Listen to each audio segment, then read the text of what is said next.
Mamá, tengo frío. Solo esas 4 palabras, pronunciadas por una voz temblorosa en medio de la madrugada, fueron suficientes para detener mi corazón, mientras la peor tormenta de nieve de la década sepultaba la ciudad bajo un manto blanco mortal. Mi hija estaba siendo golpeada y echada a la calle por su miserable esposo, sin siquiera un abrigo que la protegiera. Las noticias hablaban de carreteras bloqueadas y del peligro mortal de salir. Pero a mí no me importó.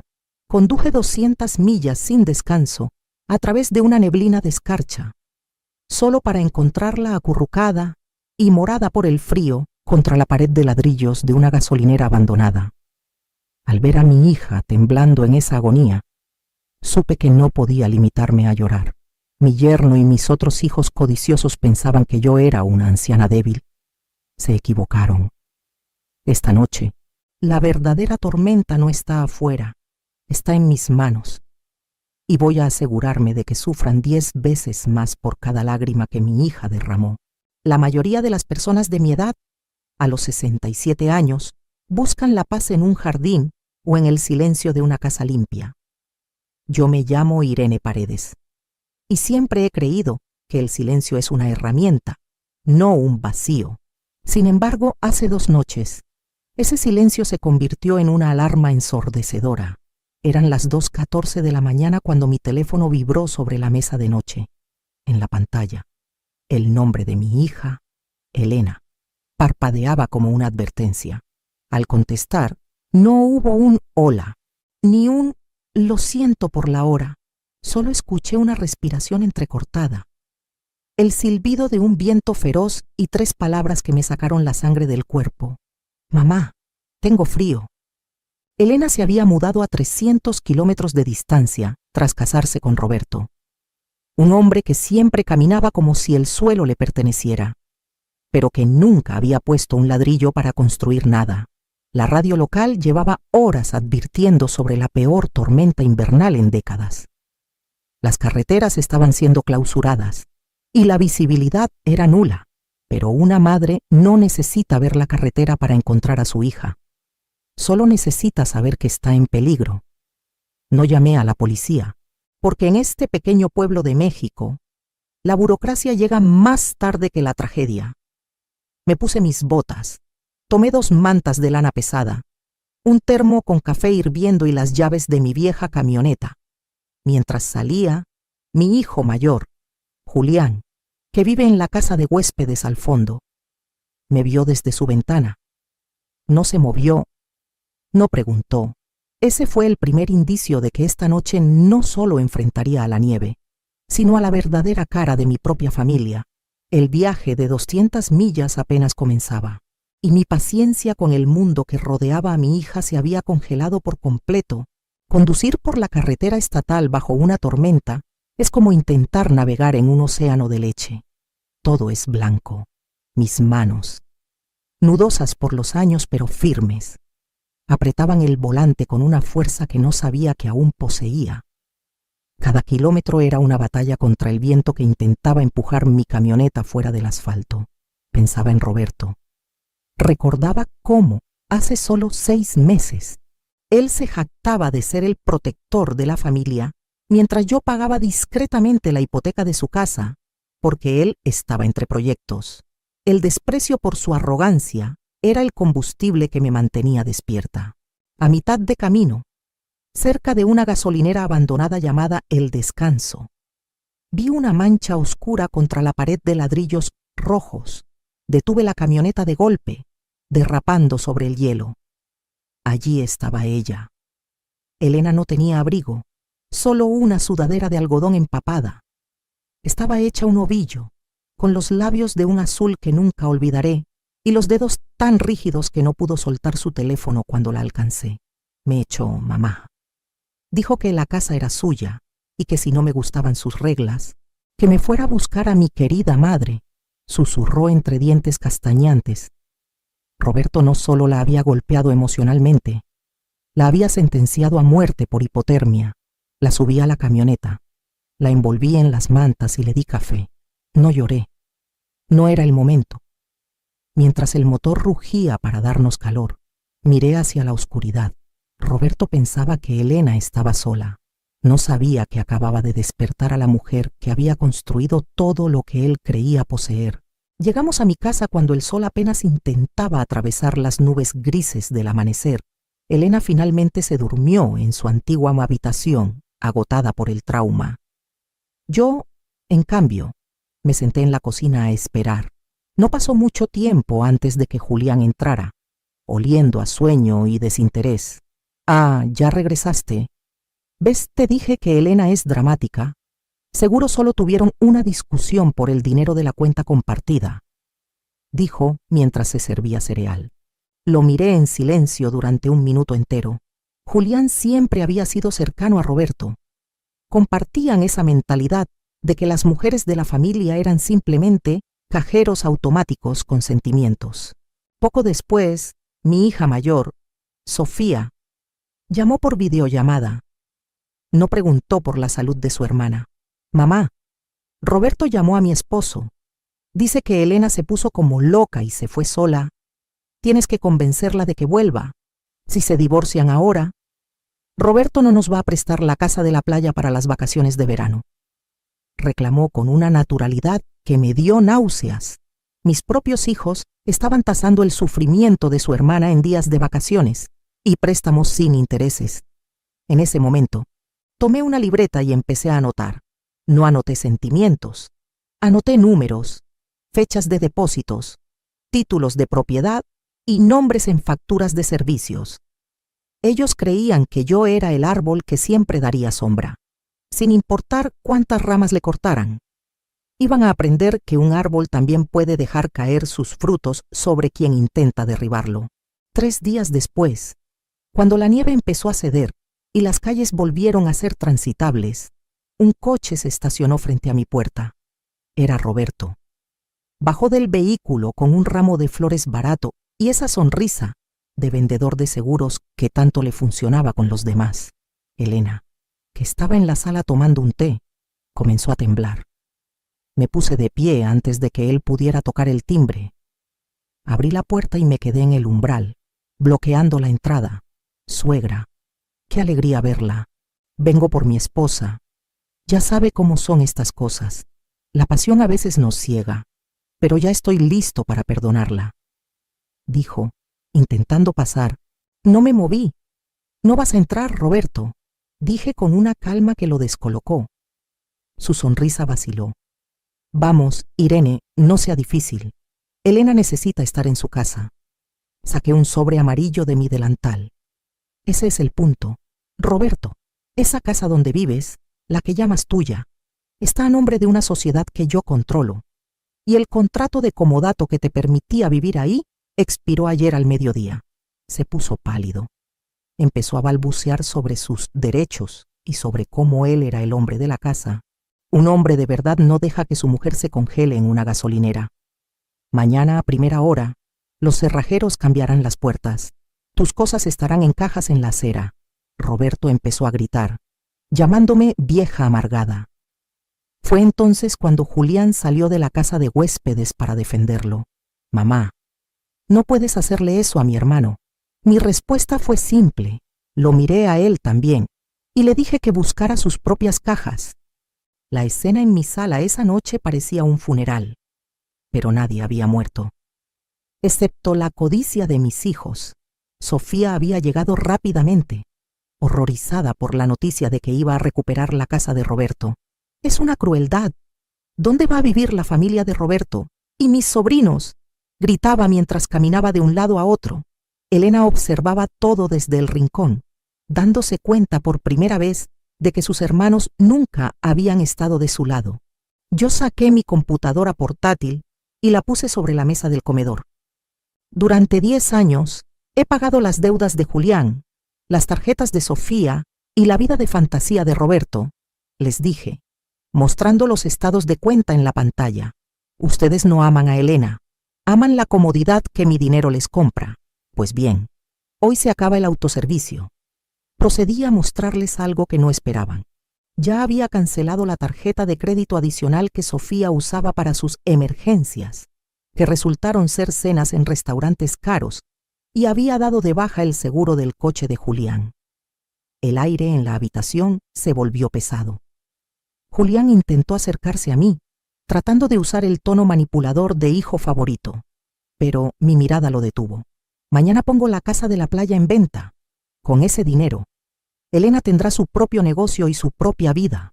Sofía soltó un grito de indignación. Había cruzado la línea prohibida, había tocado su herencia anticipada. La mañana siguiente al enfrentamiento no trajo la paz, sino una guerra de baja intensidad. Mi casa, que siempre había sido un refugio, se sentía como un búnker. Julián no se había ido de la casa de huéspedes, en cambio, se atrincheró allí, enviando mensajes de texto constantes a Roberto y a Sofía, planeando cómo hacerme entrar en razón. Yo no perdí el tiempo en discusiones, mientras ellos escribían párrafos llenos de odio y falsa preocupación en sus grupos de chat. Yo estaba en la cocina con un técnico de seguridad. No instalé cámaras ocultas ni sistemas de espionaje complejos. Simplemente cambié las cerraduras de la casa principal y reforcé el portón eléctrico con un código que solo Elena y yo conocíamos. Cuando Julián intentó entrar a la cocina para hablar, o mejor dicho, para pedirme dinero para el gas, su llave ya no funcionaba. Golpeó el cristal con frustración. Salí al porche, manteniendo la distancia. Tu contrato de uso de la casa de atrás terminaba con tu apoyo a Roberto. Le dije fríamente, tienes 48 horas para sacar tus cosas. No necesito abogados para recordarte que esa construcción no tiene permiso de residencia independiente. Es una extensión de mi propiedad. Sofía llegó poco después, escoltando a la madre de Roberto, una mujer que siempre me había mirado por encima del hombro. Intentaron la táctica de la humillación social. Todo el pueblo se va a enterar de que estás dejando a tu propio hijo en la calle por un berrinche, gritó la madre de Roberto desde la acera. Yo no respondí. Entré a la casa, subí el volumen de la radio y me puse a cocinar con Elena. El silencio de una madre que ha tomado una decisión es un muro que ningún grito puede derribar. Para el quinto día, la presión financiera empezó a surtir efecto. Roberto, que vivía de las apariencias, descubrió que sin mi firma en el aval, el club de golf donde pasaba sus tardes le había revocado la membresía por falta de pago. Llamó a Elena por 10ª vez, pero ella ya no contestaba. Yo le había comprado un teléfono nuevo con un número desconocido para todos, excepto para mí y para el banco. Esa tarde, me senté con Elena a revisar los documentos de la casa de la playa, nuestra joya familiar en la costa de Nayarit. Sofía siempre había asumido que esa propiedad era suya. Incluso había cambiado los muebles y prohibido que Elena fuera con sus hijos porque arruinaba la estética. Lo que Sofía nunca leyó fue la letra pequeña del fideicomiso que mi difunto esposo dejó. La propiedad era 100% mía hasta el día de mi muerte, con poder absoluto de venta sin consultar a los herederos. Llamé a un corredor de bienes raíces local. La quiero vendida para el viernes, le dije. No me importa si el precio es un 10% menor al mercado. Quiero liquidez inmediata. Elena me miró con asombro. Mamá, Sofía se va a volver loca, murmuró. Que se vuelva loca. Respondí. Esa casa se construyó con mi sudor mientras ella estaba en internados caros. Ahora, ese sudor va a pagar tu libertad. El corredor llegó en 1 hora. Pusimos el cartel de se vende y el primer interesado llamó antes del atardecer. La red de seguridad de mis hijos mayores se estaba desintegrando y ellos aún creían que yo estaba bromeando. El viernes llegó con una tormenta diferente, la de la desesperación. Julián no había encontrado dónde ir y Roberto estaba viviendo en un motel barato, porque el servicio eléctrico de la casa que yo recuperé fue cortado, estaba a mi nombre, y simplemente pedí la baja. Vinieron los 3 a mi puerta, Julián, Sofía y Roberto. Esta vez no hubo flores ni sonrisas.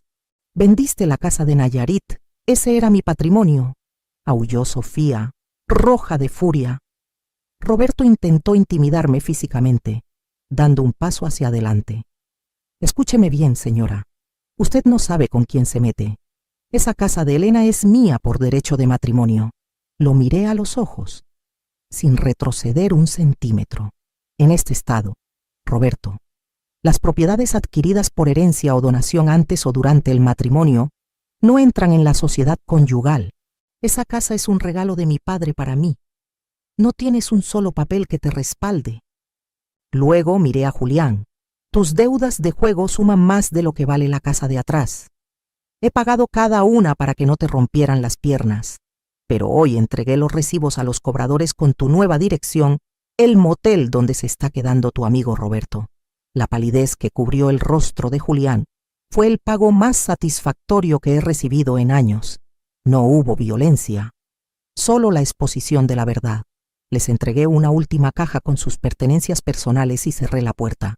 El ruido de sus gritos afuera se sentía como música de fondo comparado con el silencio de paz que ahora reinaba en mi sala. Con el dinero de la venta de la casa de la playa, no compré lujos, fui práctica, como siempre. Compré un local pequeño en el centro del pueblo, un lugar que antes era una antigua mercería. Elena siempre tuvo un talento natural para la repostería, un talento que Roberto humillaba diciendo que era cosa de sirvientas. Pasamos 2 semanas pintando, instalando hornos industriales y tramitando permisos. No contratamos diseñadores, lo hicimos nosotras. Elena recuperó 5 kilos. Sus manos ya no temblaban y su mirada tenía un propósito. Mis hijos mayores intentaron una última jugada, enviaron a un tío lejano para mediar. Les dije que la única mediación posible era que me devolvieran cada centavo de los préstamos de los últimos 5 años. Por supuesto, desaparecieron. Inauguramos el refugio de Irene, una pastelería artesanal. El primer día, vendimos todo en 3 horas. El pueblo, que ya conocía la historia de la madre que rescató a su hija en la nieve, vino en masa para apoyarnos, no por lástima, sino por respeto. Mientras veía a Elena despachar pan dulce con una sonrisa auténtica, me di cuenta de que mi plan no era solo castigar a los culpables, sino reconstruir a la víctima. La autonomía financiera es el único escudo real contra la crueldad. Ha pasado 1 año desde aquella noche en la gasolinera. Roberto se mudó a otra ciudad, huyendo de las deudas y de la vergüenza. Supimos que ahora trabaja en una construcción, viviendo la realidad que siempre despreció. Julián y Sofía finalmente entendieron que mi chequera está cerrada permanentemente. Sofía trabaja ahora como vendedora en una tienda de ropa y Julián vive en un pequeño apartamento compartido, aprendiendo por fin el valor de un billete ganado con esfuerzo. No los odio, pero ya no los mantengo. El amor de madre tiene límites, y el mío se llama dignidad. Elena y yo vivimos juntas en mi casa, pero ella tiene su propio espacio y su propio dinero. Los domingos, ya no hay cenas tensas con hijos avariciosos. Ahora nos sentamos en el porche, tomamos café y vemos el atardecer. A veces, cuando el viento sopla fuerte y me recuerda en aquella tormenta de nieve, miro a Elena y le pregunto si tiene frío. Ella siempre sonríe. Toma mi mano y me dice: «Ya no, mamá, contigo, siempre es primavera». He aprendido que la verdadera justicia no se encuentra en un tribunal con jueces de peluca, sino en las manos de una mujer que sabe cuándo dejar de ser un apoyo para convertirse en un muro. Mi herencia no será dinero repartido entre buitres. Mi herencia es la fuerza que Elena ahora posee. He recuperado mi casa, mi vida y a mi hija. Y esa, amigos míos, es la única victoria que importa. Si estás pasando por algo similar, recuerda, no grites, actúa. El control de tu vida comienza con el control de tus llaves y de tu cuenta bancaria. Gracias por escuchar mi historia. Al final, comprendí que proteger a quien amas no siempre significa suavizarle el camino, sino asegurarte de que nadie se lo bloquee. Aprendí que la sangre te da parientes, pero son las acciones las que definen a la familia. Mi mayor victoria no fue recuperar una casa o cerrar una cuenta bancaria, sino entender que el respeto no se negocia y que la paz de una madre empieza donde terminan los abusos de los demás. A veces, para salvar a un hijo, Primero hay que dejar de ser su sustento y empezar a ser su ejemplo de dignidad. No se trata de venganza, se trata de orden, porque una casa donde no hay límites es una casa que tarde o temprano se derrumba bajo el peso de su propia ingratitud.